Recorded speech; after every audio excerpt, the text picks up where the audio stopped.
Hello everyone. Welcome to Cairo IS. Today we would be discussing about the oxygen problem that we are facing in India. And we can also say, is it a COVID-19 pandemic or is it actually the oxygen famine? These days visuals that we get to see is oxygen cylinders being carried for patients even in the case of home isolation. Then you have patients, as in some younger member of the family, taking their parents or grandparents to the hospital with an oxygen mask because everyone is gasping for breath. Nowadays, as in there has been instances where we have heard that even the hospitals are short on oxygen, and they are also saying कि हमारे पास oxygen नहीं है, तो please make your own arrangement. You can understand the gravity of the situation कि कितना बुरा हाल है at the moment of our health infrastructure. If I talk about myself personally, in the last 15 days, there hasn't been a day when I haven't condoled a death or deaths due to COVID-19, be it due to COVID-19 complication or the oxygen. So the situation is pretty bad out there. Nearly 4 lakh cases and thousands of fatalities are being seen every day. What worse can happen? The hospitals giving SOS calls for oxygen supplies to the government. The allocation is being done, but then somehow, as in the supplies are not in accordance, as in they are not matching the demand. The healthcare system of India has been pulverized to dust by the sheer number of cases. इतने ज़्यादा case हैं that our healthcare system is unable to bear that burden. So it is collapsing at the moment. It is almost collapsing, or it has collapsed, as in different people, different version.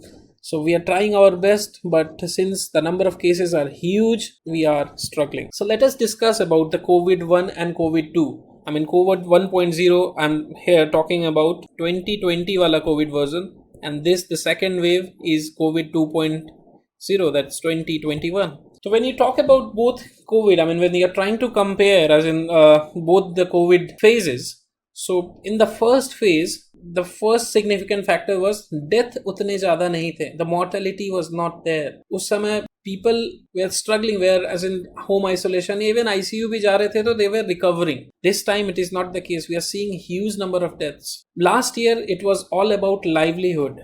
This year it is about life.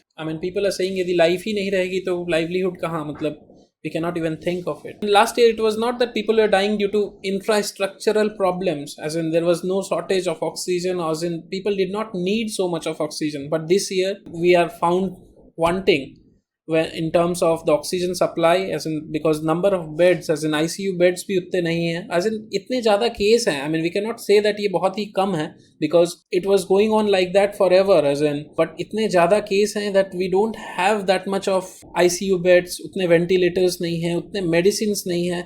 Normal medicine की भी shortage है, because people are hoarding, so that यदि घर में किसी को भी हो तो we can safeguard them. बहुत सारे इश्यूज हैं, बिकॉज द सिचुएशन इतना ग्रेव है कि everyone is trying to save their near and dear once.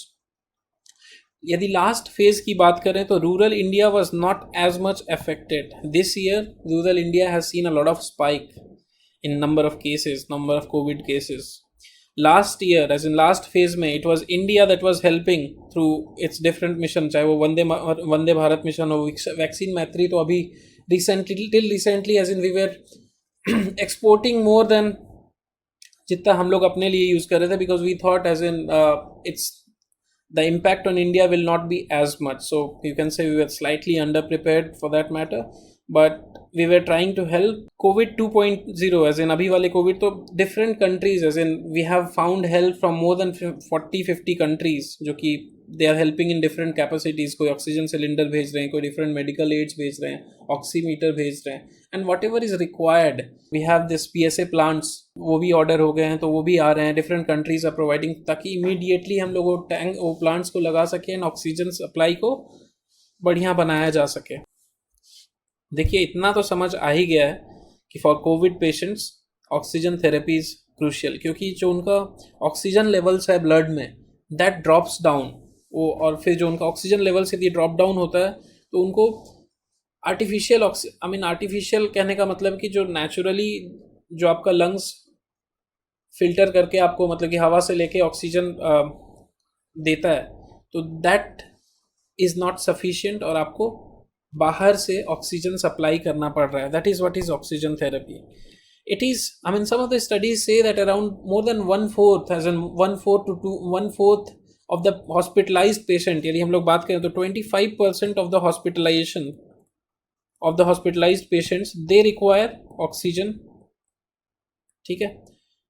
And जो भी आईसीयू में पेशेंट है, आईसीयू में यदि आप चले गए तो मतलब कि more than 2/3 of the patients they are needing this oxygen therapy. WHO क्या कहता है? They are saying 1 person in 5 suffering from COVID-19 needs medical oxygen to ensure that level in their blood is sufficient. तो ये तो थोड़ा formal बातें, but as in I said more than 1/4 India में जो देखा गया स्टडीज़ में, यदि हॉस्पिटलाइज हो गए तो ऑलमोस्ट 1/4 को तो ऑक्सीजन चाहिए. एंड यदि आप आईसीयू में हो तो मोर than 2/3 patient they require oxygen therapy. Now when you talk about medical oxygen, तो वो नॉर्मली चाहिए कब होता है? नाउ वी आर सेइंग कि कोविड-19 वाले केस में तो चाहिए ही, यदि as I discussed more than 1/4 patients जो भी हॉस्पिटलाइज हो गए they need it. And more, I mean more so जो कि घर में भी जिनको ऑक्सीजन ड्रॉप हो रहा है, there is not enough beds available, तो घर में भी लोग ऑक्सीजन थेरेपी दे रहे हैं जहाँ पे भी ऑक्सीजन सैचुरेशन कम जा रहा है. ठीक है. Cases of low oxygen levels during problems other than Covid, तो कोविड के बिना भी यदि आपको रेस्पिरेटरी प्रॉब्लम हो रहा है तो you tend to provide oxygen supply उस तरह से. Used oxygen, medical oxygen is used in all modern anaesthetic techniques. Then it is also used to restore tissue oxygen tension used in cases involving shock लग गया, severe hemorrhage है, carbon monoxide poisoning है तो आप pure oxygen देते हैं, या फिर और कुछ कार्डियक रेस्पिरेटरी अरेस्ट हो रहा है तो it I mean this oxygen stabilises. क्योंकि आपका जब होता क्या है कि जो आपका जो नॉर्मल लंग्स का फंक्शनिंग होता है तो that takes the oxygen from the air. The atmospheric oxygen आप लेते हैं उसे फिल्टर कर पाता है.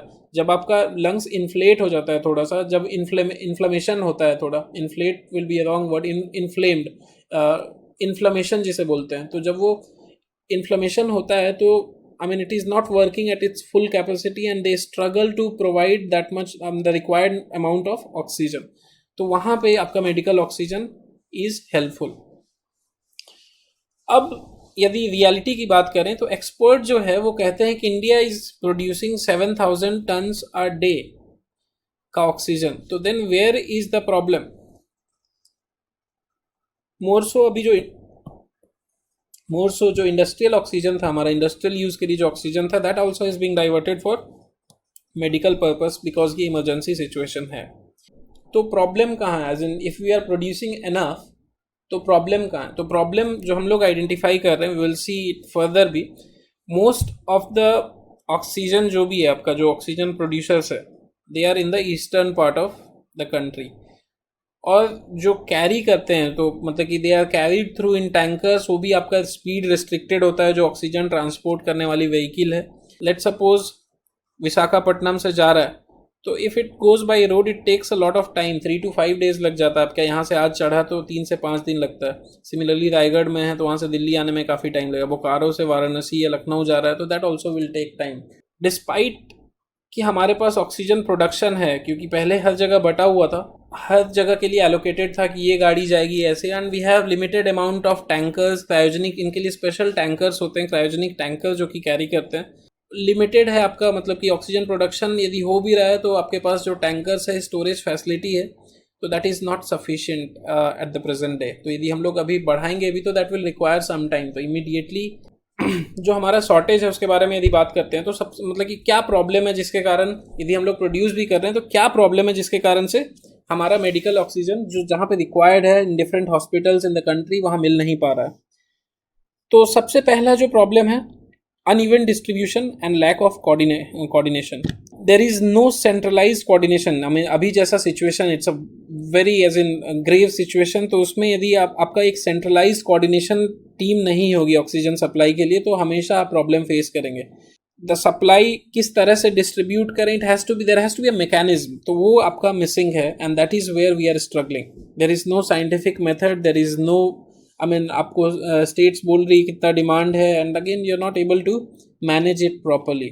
दूसरा जो सबसे बड़ा कारण है that is इनएडिक्वेट transport and storage facility. तो सबसे बड़ा प्रॉब्लम क्या है कि जो लिक्विड ऑक्सीजन है आपका, तो वो आपको स्पेशलाइज्ड इंफ्रास्ट्रक्चर खोजता है, आप नॉर्मल टैंकर्स में उसे नहीं भेज सकते हैं। दे नीड स्पेशलाइज्ड टैंकर, जिसे हम लोग क्रायोजेनिक टैंकर्स बोलते हैं, where oxygen is kept at a very low temperature. ठीक है, तो वैसा जो आपका इंफ्रास्ट्रक्चर है, मतलब वैसा जो टैंकर्स है, लेट सपोज जो आपका कैरी करेगा ऑक्सीजन को, दैट इज़ वेरी लेस। तो वो अचानक से आपका बढ़ नहीं जाएगा टैंकर्स, तो that is where the problem lies. तो इंडिया के पास वो नहीं है। फिर ऑक्सीजन सिलेंडर्स उतने नहीं है। पहले मतलब कि पहले मान लो आप रिवाइंड इट टू 5-7 मंथ्स से 12 मंथ्स, तो जितने भी टैंकर्स थे, ऐसा नहीं प्रोडक्शन नहीं बढ़ा है पैंडेमिक के बाद, बढ़ा है बट उतना नहीं बढ़ा, क्योंकि इतना एक्सपेक्टेशन नहीं था कि इतने केसेस बढ़ जाएंगे, इतने सीवियर हो जाएंगे।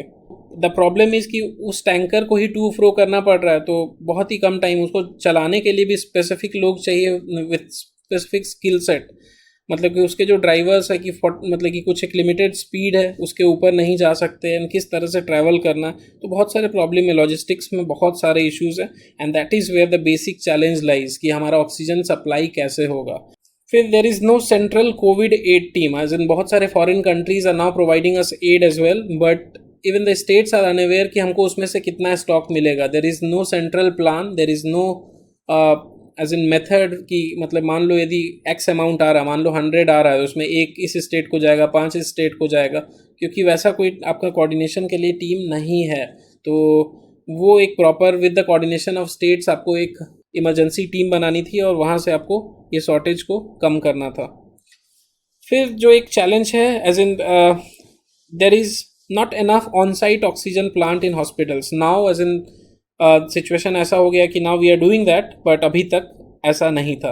And that was basically because of lack of infrastructure, आप बोल सकते हो, एक्सपर्टीज़, और या फिर जो इमीडिएट कॉस्ट होता था वो थोड़ा हाई होता था, तो उसे एक्सपैंड करने में भी अब समय लगेगा। तो इमीडिएटली तो कुछ भी नहीं हो रहा है, although we are trying our level best कि कुछ तो सेटअप हो जाए। And the government is also doing it, ऐसा नहीं कि नहीं कर रहा है। I mean they have already ordered a lot of on site oxygen plants hospitals में सेट करने की। इसके बाद जो एक चैलेंज है, lack of judicious use of oxygen in hospitals. There are सितंबर या अक्टूबर में कमिटी रिपोर्टेड कि देर आर सेवरल लीकेजेस जो कि हॉस्पिटल में हो रहा है, द पाइपलाइन इंफ्रास्ट्रक्चर, ये सब में प्रॉब्लम थी। तो it is important that in such a crisis situation हम लोग ऑक्सीजन का यूज़ बहुत ही बेहतरीन तरीके से करें, ऐसे ज़रूरत से ज़्यादा यूज़ ना करें, so that we can save lives of many patients. यदि बात करें अप्रैल 2020 से जनवरी 2021 के बीच में, इंडिया जो है वो 9301 मेट्रिक टन्स ऑफ ऑक्सीजन को एक्सपोर्ट किया। सो जो आपका एक्सपोर्ट है वो इंक्रीज़ कर गया था। तो that is where, as in यदि आप अपने यूज़ के जगह दूसरे को एक्सपोर्ट कर रहे हो, तो अपना पहले व्यवस्था देखना था, अपना एक प्लान बनाना था। And since we have exported it, तो हमारे जो इंडिया के यूज़ के लिए वो ऑक्सीजन की कमी हो गई। इफ़ यू सी, यदि ऑक्सीजन कैसे कैसे होता है, तो मतलब ऑक्सीजन आपका एक मैन्युफैक्चरर, लेट सपोज उसको आप जंबो टैंकर्स में आप इसे स्टोर करते हो, फिर वहाँ से आपका क्रायोजेनिक टैंकर्स वाला जो व्हीकल है उसमें डालते हैं, फिर वो जो है आपको डिस्ट्रीब्यूटर को देते हैं, और ये डिस्ट्रीब्यूटर क्या करते हैं, वो लिक्विड ऑक्सीजन को कन्वर्ट करते हैं गैसियस फॉर्म में। ठीक है, उसके बाद फिर वो छोटे छोटे सिलेंडर्स या फिर हॉस्पिटल में देते हैं। तो this is how the oxygen chain, this is how the oxygen from जहाँ से मैन्युफैक्चर होता है to hospital, oxygen from manufacturer to hospital, कैसे आपका चेन है वो दिखाया गया है। तो that is how it is. तो आपका जो मेजर प्रॉब्लम्स है यहाँ पे आ रहा है और यहाँ पे आ रहा है, तो that is what we will have to see. तो ये वाला प्रॉब्लम को सॉल्व यदि कर लेंगे, इसको एडेक्वेट वे में किस तरह से रिजॉल्व करते हैं वो भी देखना पड़ेगा। तो इसके लिए मतलब कि now government is now open to avenues like oxygen express, जहाँ पे नॉन स्टॉप चला रहे हैं ताकि ऑक्सीजन समय पर पहुँच जाए। Even the navy is airlifting it. Now let's look at the government initiatives to increase the availability of medical oxygen in India. पहला तो सबसे पहले उन्होंने क्या किया कि जो भी इंडस्ट्रियल पर्पस के लिए ऑक्सीजन का प्रोडक्शन होता था उसे डाइवर्ट कर दिया मेडिकल यूज़ के लिए। ठीक है, what they have done is restricted the industrial use of oxygen to meet the rising demand of medical oxygen.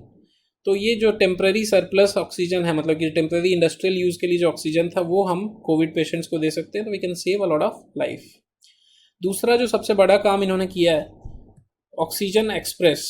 So that is what the term is, जहाँ पे आप लिक्विड मेडिकल ऑक्सीजन को transport कर रहे हैं थ्रू रेल कॉरिडोर्स, आप non stop या फिर quick easy and smooth transport हो पाए ऑक्सीजन का अक्रॉस थ्रू, तो एक ग्रीन कॉरिडोर बना दिया ऑक्सीजन एक्सप्रेस ट्रेन के लिए, and that is what is done. Even the military has used its cargo aircraft to transport oxygen tanker trucks where supplies are lacking. Airlift भी हो रहा है, तो अब तो काफ़ी सारे चीज़ हो रहे हैं.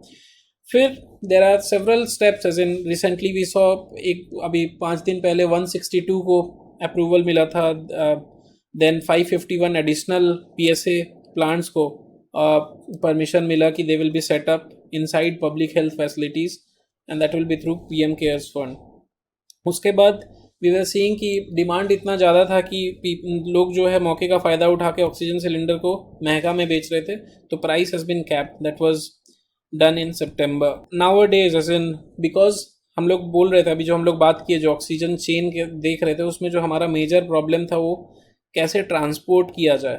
ठीक है, तो वहाँ पे मतलब कि the government has discussed with the think tank, and they have said they have allowed the suppliers to use argon and nitrogen tanks. Obviously उसको क्लीन करके या उसमें जो भी टेक्निकल चीज़ें थोड़ा बहुत चेंज करके they will be allowing argon और नाइट्रोजन टैंक्स को ऑक्सीजन सप्लाई के लिए, ताकि ये क्राइसिस को हम लोग अच्छे से पार कर पाएँ, and we are able to save a lot of lives. तो बिफोर वी प्रोसीड अहेड, तो लेट्स लुक एट कि सारे ऑक्सीजन्स में अंतर क्या है.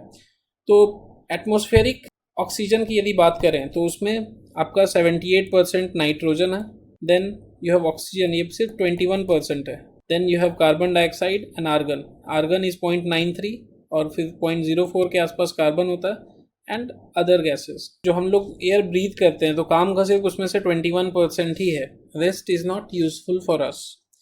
तो वो आपका लंग्स फिल्टर आउट करके आपको जो जितना ऑक्सीजन चाहिए वो प्रोवाइड कर देता है. तो ये जो आपका कॉमन बिलीफ है that we are breathing 100% oxygen, वो तो गलत है. Then you talk about industrial oxygen. तो इंडस्ट्रियल ऑक्सीजन वो है, वैसा ऑक्सीजन है जो आपके इंडस्ट्रियल यूज़ के लिए होता है. तो they are use in the process of combustion, oxidation, cutting and chemical reactions. They are, उनका जो प्योरिटी लेवल होता है वो थोड़ा कम होता है, and they are not good for medical purpose, because there can be impurities from dirty equipment or industrial storage that could make people fall ill. They are used in different industry, mostly iron steel industry में we can see, glass industry में, vials बनाने में, सब में use होता है. जो medical oxygen है that is a high purity oxygen, तभी ऑब्वियसली मेडिकल ट्रीटमेंट्स में यूज़ हो रहा है, क्योंकि जहाँ पे भी आपको ऑक्सीजन की कमी है तो हम लोग प्योर ऑक्सीजन देते हैं, क्योंकि लंग्स की कैपेसिटी यदि कम है, वो फिल्टर नहीं कर पा रहा, तो हम लोग सीधा सीधी प्योर ऑक्सीजन दे के बोलते हैं क्योंकि अभी आप इससे काम चलाओ, जब तक लंग्स ठीक नहीं होता. लंग्स ठीक होगा तो फिर आप अपना नॉर्मल फंक्शनिंग करने लगना. Cylinders that had been previously used for other person will be used for medical grade oxygen, obviously जब तक कि अच्छे से आपका क्लीन या फिर जो भी प्रॉपर रेगुलेटरी बॉडी आपका कहता है कि ये मेथड अपनाना है, सो दैट प्योरिटी आपका हैम्पर ना हो, मेडिकल ऑक्सीजन में कोई कंटामिनेशन ना रहे. अब यदि बात करें कि लिक्विड मेडिकल ऑक्सीजन प्रोड्यूस कैसे होता है, तो देखते हैं.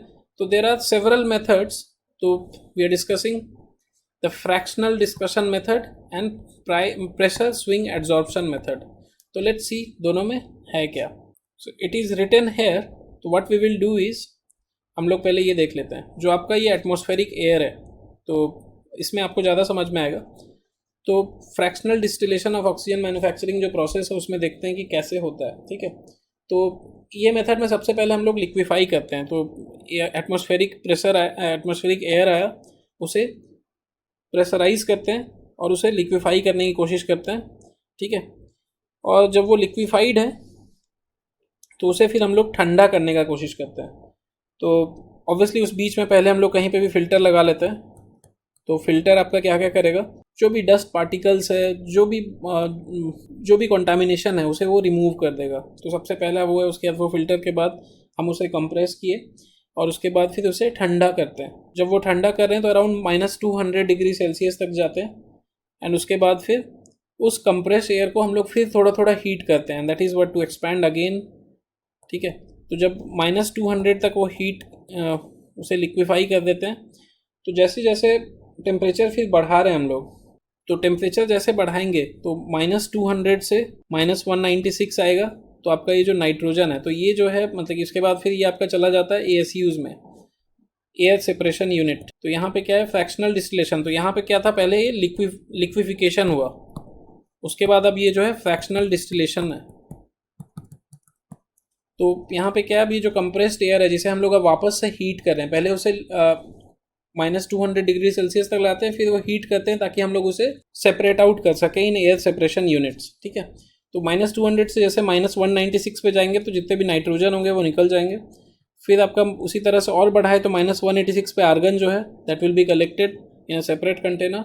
सिमिलरली जब 181 पे आता है तो हमारा ऑक्सीजन भी सेपरेट हो जाता है, and that is where we get that oxygen. उसके बाद फिर उसे हम लोग फिल कर लेते हैं टैंकर्स वगैरह में और वी ट्रांसपोर्ट इट, ठीक है। Similarly you have pressure swing adsorption technique, ठीक है।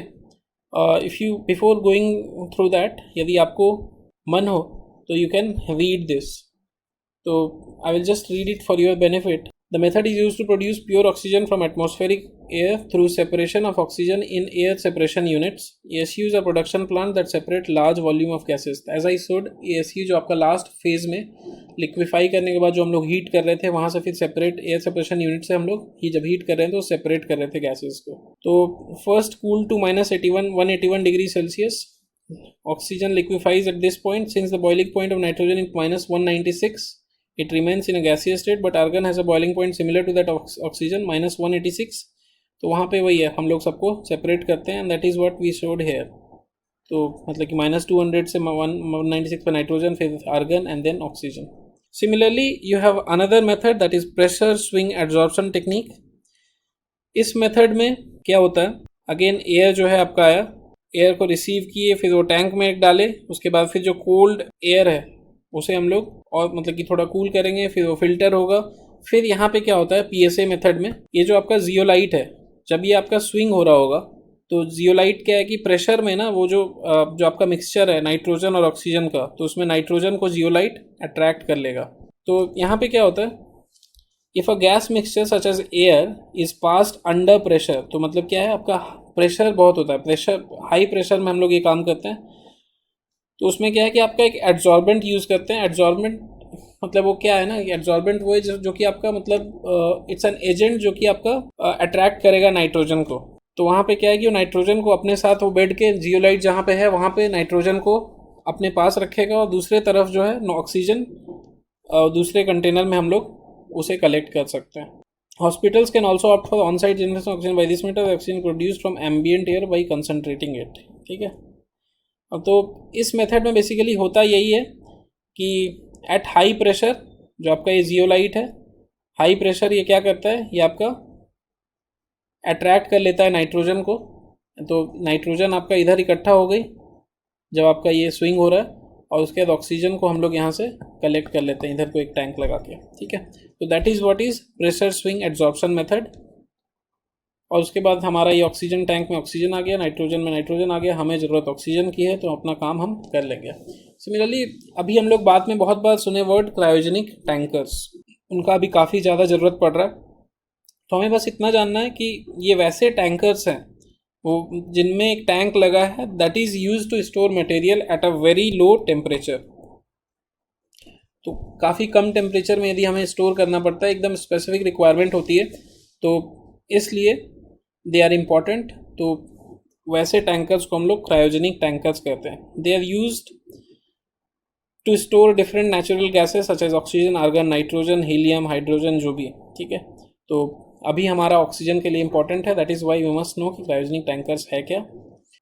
इतना तो हम लोग रियलाइज़ कर रहे हैं कि oxygen is important for hospital care.